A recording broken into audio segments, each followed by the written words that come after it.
अस्सलाम वालेकुम। उम्मीद है आप सब लोग खैर खैरियत से होंगे। आज एक बड़ी अहम कहानी मेरे पास है और वो कहानी है इमरान खान साहब से मुतल्लिक। इमरान खान साहब के चहीते शहजाद अकबर जो हैं, वो जो तहरीक इंसाफ का जब दौर चला तो इत्तेसाब के हवाले से यकीनी तौर पर पोस्टर बॉय के तौर पर सामने आए और वो अपने बयानात से अपोजिशन रहनुमाओं के सख्त नाक़िद भी रहे। लंबी लंबी प्रेस कॉन्फ्रेंसेस करना और कागज़ लेकर हर दूसरे दिन टीवी पर नमूदार होना इनका महबूब मशगला था। वो रोजाना कागज लहराया करते थे, बताया करते थे कि मैंने पता नहीं क्या जो है बीच में से वो फार्मूला निकाल लिया है या पता नहीं क्या चीज बीच में से निकाल ली है। अब पता नहीं इन कागजों का क्या बना है, रद्दी के अंदर उन्होंने बेचकर दाल सेकियां खा ली हैं, क्या किया है। फिलहाल खबरें ये हैं कि शहजाद अकबर का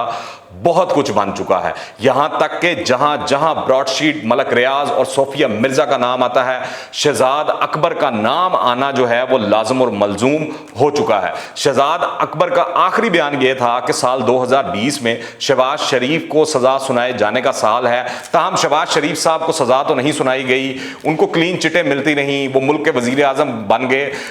मगर शहजाद अकबर साहब 2020 में ही अपने ओहदे से सुखबदोश हो गए, निकल गए, फारग हो गए। मिर्जा शहजाद अकबर की सरबराही में मैं आपको बताता चलूं कि एक एसेट रिकवरी यूनिट भी कायम किया गया था। इस एसेट रिकवरी यूनिट के जिम्मे जो था अंदरूने और बैरूने मुल्क इन असासाजात को ढूंढने का काम था जो पाकिस्तानियों ने अपने बजाय अपने अहले खाना और किसी के नाम पर बना रखे थे। शुरू में तो इस हवाले से बड़ी कहानियां सुनाई गई, बड़ी उम्मीदें दिलाई दी गई, बड़ी खुशखबरियां बताई गई कि शहबाज शरीफ समेत मुतअद्दिद अफराद के खिलाफ मुबैना जो सबूत हैं वो जमा कर लिए गए हैं और नैब और FIA को भी फराम कर दिए गए हैं। लेकिन एसेट रिकवरी यूनिट के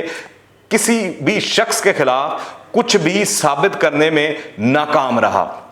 याद हो आपको तो ये एसेट रिकवरी यूनिट ने एक शिकायत के ऊपर जस्टिस काजी फायज ईसा के खिलाफ भी तहकीकात की थी। जस्टिस काजी फायज ईसा के खिलाफ एक रेफरेंस सुप्रीम जुडिशल काउंसिल भी भेजा गया था जिसमें यह इल्जाम लगाया गया था कि फाजिल जज ने 2011 और 2015 के दौरान अपनी बीवी और बच्चों के नाम लंदन में 3 जायदादें जो हैं वो लीज के ऊपर हासिल की, जिसको उन्होंने अपने गोशवारों में जाहिर नहीं किया था। फिर मैं आपको यह भी बता दूं कि जस्टिस काजी फायज ईसा ने इस इल्जाम की तरदीद करते हुए कहा था कि वो इन जायदादों के बिलवास्ता या बिलावास्ता तौर पर बेनिफिशियल ऑनर नहीं है, जबकि सुप्रीम कोर्ट ने हुकूमती रेफरेंस को गैर आईनी करार देकर मुस्तरद कर दिया था, रद्दी की टोकरी में उठाकर फेंक दिया था। इसी दौरान एसेट रिकवरी यूनिट के क्याम और इसके काम करने के तरीकाकार पर बहुत से तहफुजात जो हैं वो सामने भी आए थे। वैसे इस सिलसिले में एक चीज है कि कुर्सी से उतरते साथ ही इमरान खान ने यू टर्न लेते हुए कबूल किया कि फायज ईसा के खिलाफ कार्रवाई नहीं करनी चाहिए थी।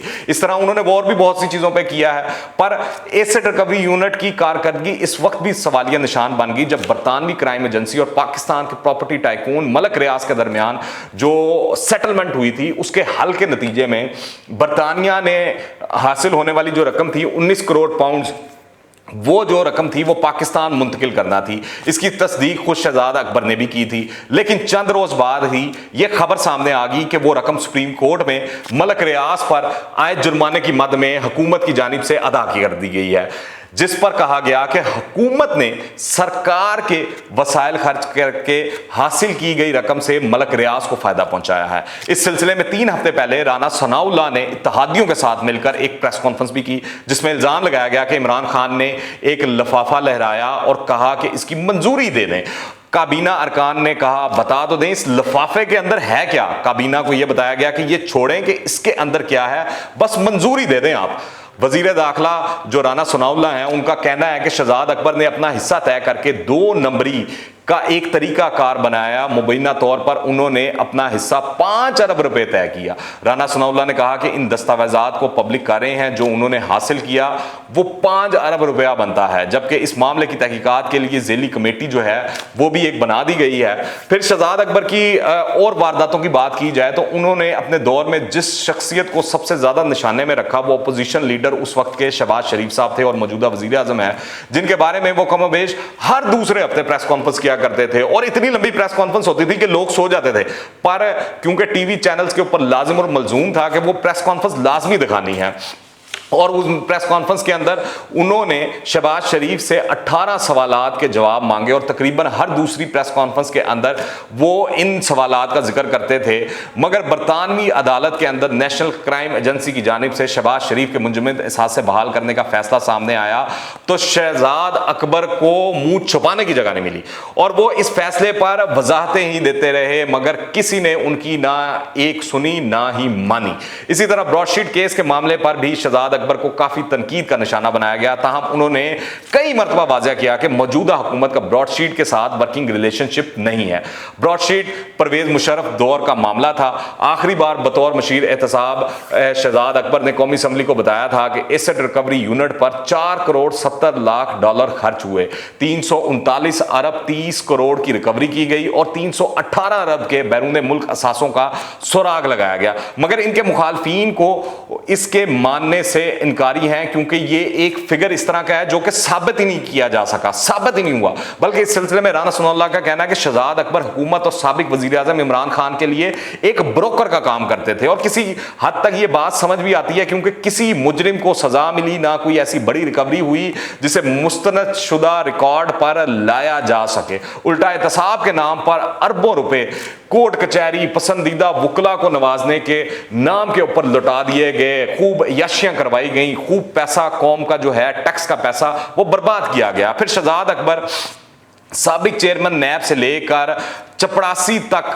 اس بیتی گنگا کے اندر جو ہے وہ ہاتھ دھوتے رہے۔ حکومتی سطح پر چیئرمین نیب کی جو وہ ویڈیوز ہیں، آج کل بھی ان کا کافی شور ہے اور وہ ساری چیزیں سامنے آ رہی ہیں، تو اس کی بنیاد کے اوپر حکومت جو ہے نیب چیئرمین کو بلیک میل کرتی رہی، معصوم بے گناہ لوگوں کو سالوں قید میں رکھ کر انتقام کا نشانہ بنایا گیا۔ پھر شہزاد اکبر سابق وزیر اعظم عمران خان کو سب اچھا کی فلم بھی دکھاتے رہے۔ اب ان کی کرپشن کی جو داستانیں ہیں وہ زبان زد عام آنا شروع ہو چکی ہیں۔ کہنے والے کہتے ہیں کہ کرپشن کے اس کاروبار کے اندر بلی گالا کی جو نیک اور پاک بیبیاں تھیں وہ بھی شامل تھیں، اور یہ واحد خوش نصیب بیبیاں ہیں جن کے دفاع میں خان کو پوری ایک وضاحتی پریس کانفرنس کرنا پڑی۔ اور اچنبے کی بات آپ دیکھیں، آپ فارمولہ دیکھیں ان کا، آپ خوبصورتی دیکھیں ان کی شہزاد اکبر صاحب کی، ان کو ہر چیز نظر آئی پر فرح گوگی کی کرپشن نظر نہیں آئی، ان کو ہر چیز دکھائی دی مگر عثمان بزدار کی کرپشن نظر نہیں آئی، ان کو ہر چیز دکھائی دی مگر بشرا بی بی کی وارداتیں جو ہیں وہ دکھائی نہیں دی۔ اور وہ کیوں دکھائی دیتی؟ شہزاد اکبر صاحب خود جو ہیں وہ صوفیہ مرزا جو ان کی دوست تھیں، ان کے انتقام کے لیے ایف آئی اے کو استعمال کرتے رہے، کابینہ کو استعمال کرتے رہے، پاکستان کی بدنامی کا سبب بنتے رہے۔ تو یہ داستان ہے عمران خان صاحب کے ایک بہت ہی اہم چیلے اور ان کے جو فرنٹ لائن، اور بلکہ یوں کہنا چاہیے اوپننگ بیٹسمین جو تھے شہزاد اکبر صاحب، کیونکہ عمران خان صاحب کا ایک ہی نعرہ تھا کہ میں کسی کے ساتھ کمپرومائز نہیں کروں گا، کسی کے ساتھ نہیں بیٹھوں گا، کسی کے ساتھ ہاتھ نہیں ملاؤں گا، یہ سارے چور ڈاکو ہیں اور میں تو صادق اور امین ہوں، تو میں کیسے کر سکتا ہوں؟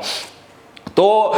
شہزاد اکبر صاحب جو تھے انہوں نے کچھ نہیں کیا، اور اب یہ چیزیں سامنے آ رہی ہیں کہ اس بیتی گنگا کے اندر یہ سارے مل کر ہاتھ دھوتے رہے، دہاڑیاں لگاتے رہے اور مال بناتے رہے۔ آپ اس حوالے سے کیا رائے رکھتے ہیں نیچے کمنٹس میں لازمی بتائیے گا۔ انٹل دی نیکسٹ ٹائم، اللہ حافظ۔